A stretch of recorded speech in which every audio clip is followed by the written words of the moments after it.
എല്ലാവർക്കും സ്വാഗതം. ഞാനിന്നിവിടെ സ്റ്റീം ചെയ്ത പുട്ടുപൊടിയും അതുകൊണ്ട് എളുപ്പത്തിൽ ഉണ്ടാക്കാവുന്ന പുട്ടുമാണ് ഞാൻ കാണിക്കുന്നത്. ഞാനിവിടെ പുട്ടുണ്ടാക്കുന്നതിന് വേണ്ടി അരി കഴുകി വാരി വെച്ചിട്ടുണ്ട്. ഇത് നമുക്കിനി ആവി കയറ്റാൻ വെക്കാം. ഞാനിവിടെ അരി ആവി കയറ്റാനായിട്ട് ഇടിയപ്പ പാത്രത്തിലാണ് വെച്ചിരിക്കുന്നത്.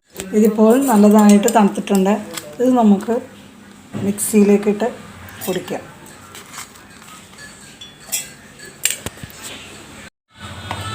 അതോ നമ്മളിപ്പോൾ പൊടിച്ചെടുത്ത ഈ പൊടിയാണ് ഈ കാണുന്നത്. നല്ല ഭംഗിയായിട്ട് തന്നെ നല്ല കടകളിൽ നിന്ന് മേടിച്ച പൊടി സ്റ്റീം ചെയ്താണ് നമ്മളിപ്പോൾ എടുത്തിരിക്കുന്നത്. ഇതുകൊണ്ട് നമുക്കിനി പുട്ടുണ്ടാക്കാം.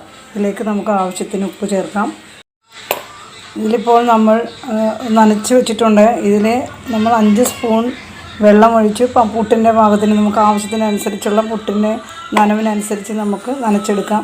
ഇത് നമ്മൾ മിക്സിയിൽ അടിച്ച ശേഷം വറക്കുകയോ അരിക്കുകയോ ഒന്നും ചെയ്യേണ്ട.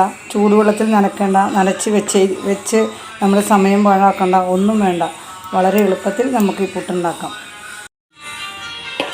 നമുക്കിനി പുട്ടുണ്ടാക്കാം.